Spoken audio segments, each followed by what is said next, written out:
This is the most exciting and unpredictable group at this World Cup edition. Group H, the first week saw two draws. All the teams ended up with 1 point each. Cape Verde somehow miraculously held Spain to a draw, and Uruguay drew against Saudi Arabia. This week, we expected things to be a little more clearer. However, it has become anything but clear. Let's talk about everyone's favorite second team, Cape Verde and Uruguay. Uruguay had a very straightforward job. Being the favourites in this match, all they had to do was beat Cape Verde and they would be on their way. Uruguay were 2-0 up and seemed to be in cruise control. The fullbacks pushing up and providing width, the wingers broke down a resilient Cape Verde defence and attacked the spaces in the box, and that led Uruguay to take a convincing 2-0 lead. In the first half specifically, Uruguay looked like they were in complete control, looked like a decent side for a change, and it looked like this match would kick off their World Cup campaign. But as we saw in the Spain match, you can never rule Cape Verde out. Cape Verde showed amazing resilience and great determination to come back from 2 goals down. Despite being in complete control, Uruguay self-destructed. For the first goal, what was the wall doing during that goal? Not how you set up a wall, and this is not just professional football, it's the pinnacle of the game, it's the World Cup. Because it was a great strike from distance for Cape Verde and a brilliant moment for them because it was the first goal at a World Cup ever in history. So it was a great moment for them, but this is not how you set up a wall. That was self-destruction. And then to concede a goal from your own throw-in, and a goalkeeper, a 40-year-old experienced goalkeeper for Uruguay, who has seen everything, who has been there through everything, to behave in a manner which is anything but wise, anything but calm, was especially shocking and disappointing as well. The goals came from mistakes from Uruguay. Not that Uruguay looked like a bad team or a good team, but they certainly looked like a disappointing team. If anyone told you a few years ago that their midfield, this is the midfield of any team, Ugarte, Bentancur and Valverde, especially given how important and key Valverde is for Real Madrid, you would bite your hands off for this midfield. Any club side would be like, oh, this is the midfield I want. This is one of the top midfields in Europe. Unfortunately, that has not been the case. The tale of this whole Uruguay team has been one of utter disappointment. So many of the Uruguay players have not developed to become the superstars that they were expected to become. After the great generation that they had before this, a lot was expected from these young players.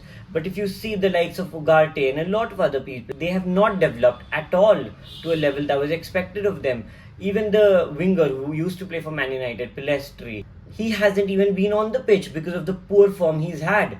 Darwin Núñez has declined significantly.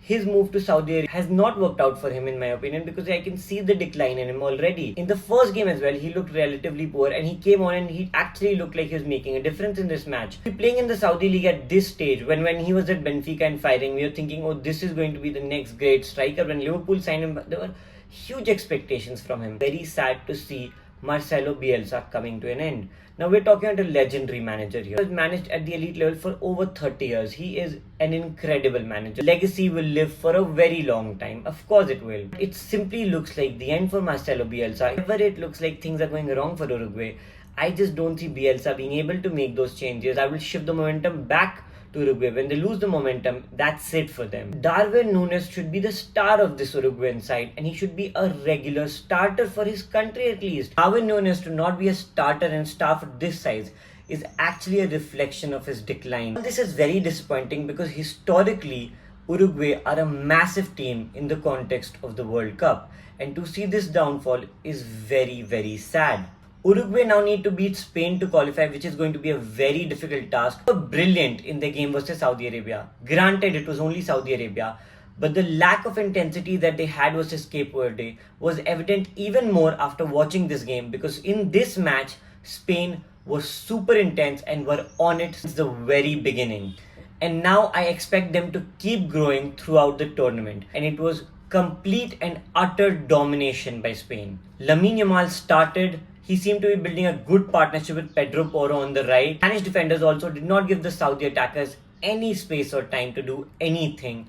It was a dominant performance by a team who loves to keep the ball and is amazing at pressing the opposition. The gulf in class was clearly evident. They put their foot off the gas in the second half, and it was clearly evident. When they took off Yamal, in the second half. Spain are being very careful with him, and rightfully so. The intensity that Spain played with in the first half, impossible to keep up for the whole 90 minutes in this heat and this climate. Also, if any team wants to win the World Cup, any team wants to go deep in this tournament, then they simply have to rotate the team. 11 set of players will not win you this World Cup. Even 12, 13 players will not win you this World Cup. You need a squad to win this World Cup in this heat, and you have to rotate your team. And Spain very smartly rotated their team. Diana, a player I like, looked really nice. Got to see Nico Williams come on, which is another good thing for Spain. Lamine Yamal got his first goal at this World Cup, and what an exciting player he is to watch. It is a joy to watch him, and I hope to see him in not just this tournament but a lot of tournaments going forward. Honestly, Spain could have won this game by 7 or 8 if they kept up the intensity, but it would have made no sense. The game is sealed, especially in the group stages. It only makes sense to take off your best players. The game that's going to happen next, Spain versus Uruguay, there seems to be no hope for Uruguay, but the only thing that I can say is when the odds are stacked against Uruguay, this is the kind of situation they usually thrive in. Everyone expects Uruguay to lose versus Spain. This is their only hope of going further in the World Cup. Being the underdogs in the past has suited Uruguay to the ground. Will it be the same this time? We'll have to find out. The permutation and combination and possibilities in this World Cup of whoever is going to qualify next are incredible. Cape Verde seem really likely to go ahead with Spain in the next round. All they need is a draw. If Cape Verde draw against Saudi Arabia and Spain, as expected, beat Uruguay, then Cape Verde are through to the knockout stages in their very first World Cup. It's incredible. This will be an unbelievable achievement for the debutants. Another very unlikely situation, but another situation which is possible, by the way, in this mad group is that if Uruguay somehow manage to beat Spain and Cape Verde win their match, then Spain, who might still qualify because they're already on 4 points with a healthy goal difference, but Spain would finish the group in third place, which is incredible. There is still a slight tiny possibility that the European champions might finish third, which is mad to even think about. And now let's talk about the fourth team. Despite getting destroyed by Spain last night, Saudis right now would be more optimistic about qualifying than they were before their game started. And that is in large part because Cape Verde were able to get a draw versus Uruguay.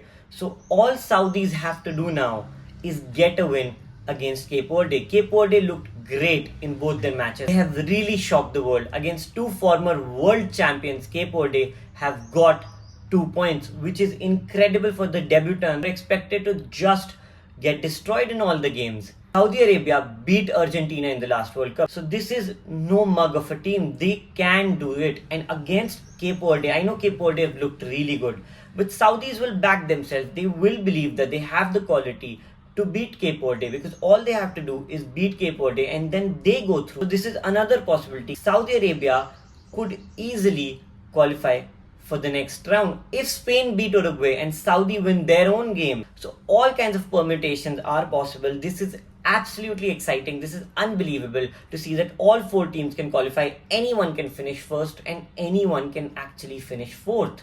Cape Verde, after all their impressive performances, can actually finish fourth even now.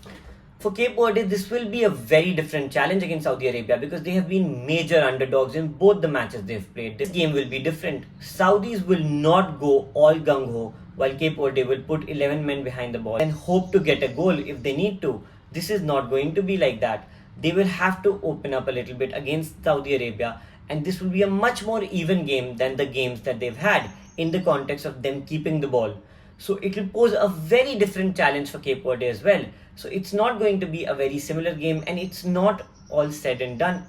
This group, the Group H, is providing a lot of drama, and this is honestly one of the most exciting groups in this year's World Cup. It has so many different possibilities in a group where everyone expected the first 2 places to be pretty straightforward is absolutely crazy. We have more questions than answers right now. Will this be the last game that Marcelo Bielsa, the legendary manager, manages at the top elite level? We will have to find out.